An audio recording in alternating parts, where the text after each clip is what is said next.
Hello. This screencast is designed as an introduction to Shakespeare's Much Ado About Nothing, which I'm preparing for a Year 10 class about to study the play as part of their edXL IGCSE course. I hope it will be useful to anybody that finds it, and it should also be used at any point during your learning process. There's nothing better than going back over earlier material as time progresses, every 2 or 3 weeks, a little listen. Whilst you're listening, please make notes relating both to what I'm saying, but also to 1 or 2 links that I've provided in the screencast to help you engage, particularly with the wider contexts of the play itself. So, the play is a comedy. It's designated as such in Shakespeare's writings, and I think it's worth spending a moment at this stage, more time later, just making a very simple point. A comedy is not simply a play that makes us laugh. Comedies were written, they are a type, a genre, to very strict guidelines, and these are guidelines which have come down to Shakespeare from ancient Greece, from writers like Menander, through Terence and Plautus, writing in Latin, until eventually Shakespeare has received this genre and extended and developed it in his own way. Comedies have a stock plot. Broadly speaking, a comic plot involves a boy and a girl aiming to marry. Their love is somehow thwarted, often by a father, certainly by some form of authority figure. The girl is disgraced, it is always her fault, never the boy's. The girl goes into hiding in some way before, through various machinations, she is able to re-emerge, cleared of all stain and taint to her character, and the marriage ensues. Now, obviously, there is laughter, there is humour, much of it deriving from the outwitting of the old men, the authority figures, and the challenging of hierarchies. This is something that Shakespeare develops significantly in this play. You will find that the eventual unravelling of the various plot lines is undertaken by the lowest status characters on stage. That notwithstanding, and all the visual and situation humour that we find, this is a play in which the treatment of the female lead in particular can be very harsh and upsetting, and to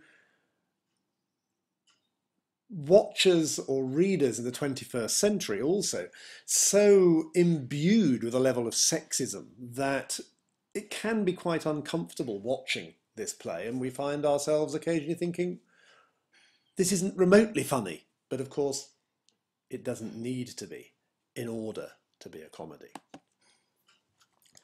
A lot of the humour of the play is carried through wordplay, punning, through clever use of language. As an example, the title itself carries about, well, at least 3 layers of meaning. There's the obvious Much Ado About Nothing, a storm in a teacup, a lot of fuss about very little. The word nothing would probably have been pronounced more in the way of noting in Elizabethan England. Noting as a verb, of course, is to look closely at something and not to be satisfied with first appearances.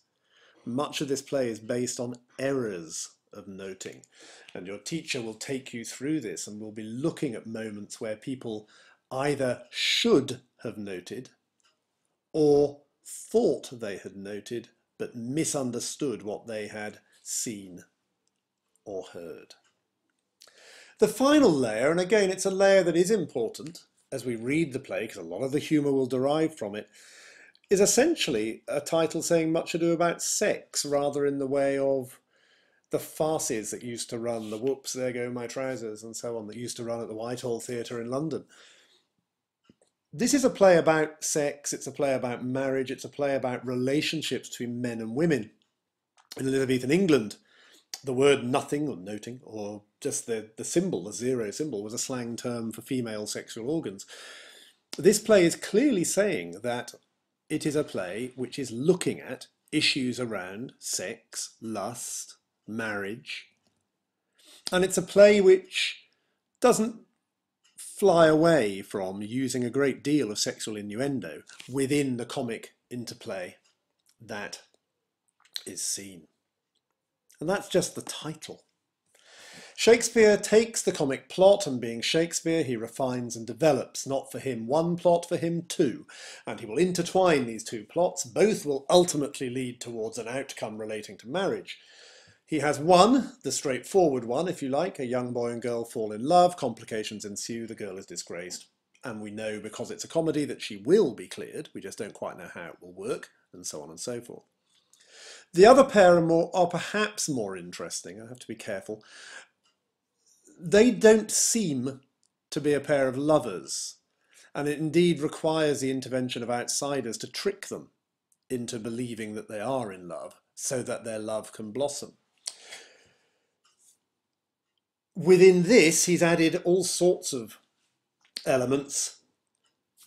The old men, the authority figures referred to in the first slides about comedy, but also a company of low-status fools who are instrumental in unravelling all the problems. And they, although the humour of their writing to a modern audience does not seem desperately clever, they would have been a chance for the ordinary men, women watching from the pit of the globe to have a laugh at people much like themselves on the stage, making mistakes, being crude, being earthy, being violent, but ultimately also being very successful and very necessary. The first piece of work I'd like you to do when you watch this is to look at the link that's here on the screen.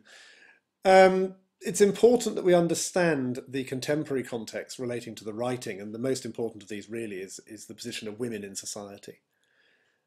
I've said here in short they were silent and serving, they obeyed male authority in all matters. They did, but I'd like you to read, make some notes, looking particularly at what was expected of women in terms of marriage and education and the roles they might play in life.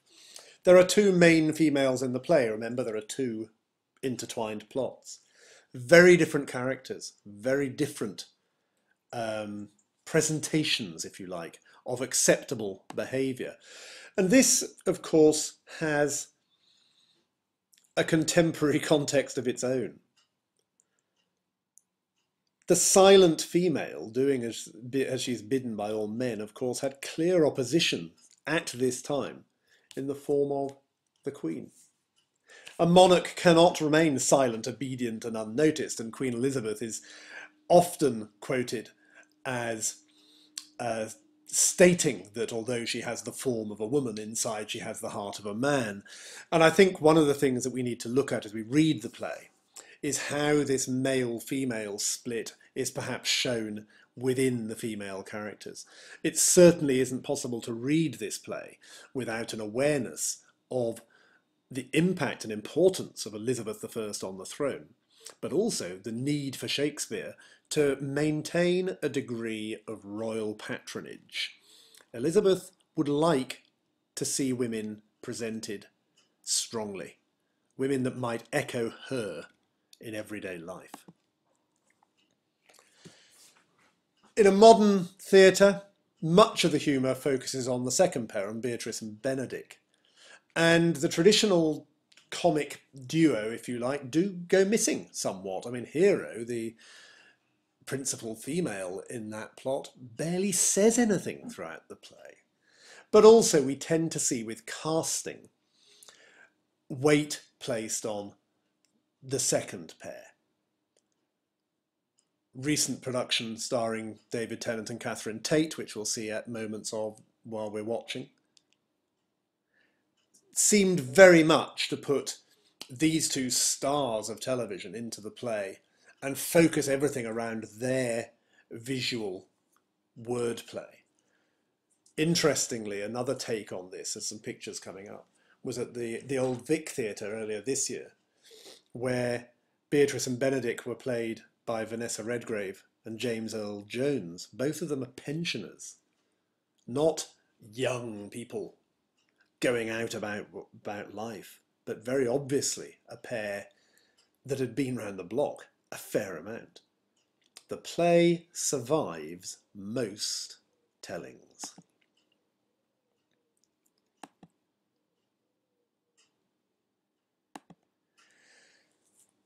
There are, of course, therefore, many different approaches to the play, and the text is going to be the key to your understanding and ultimately to your examination.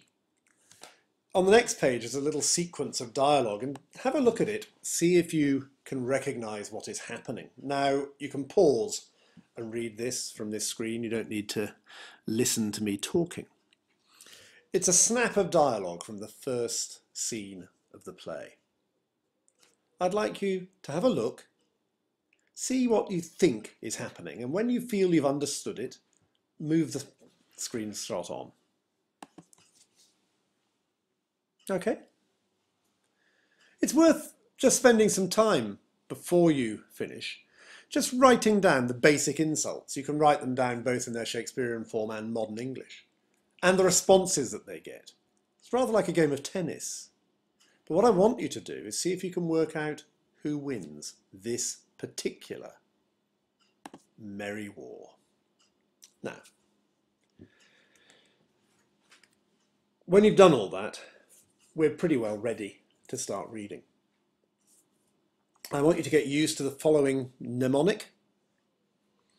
This is the mnemonic SCASI, and you can see on the screen what the mnemonic stands for.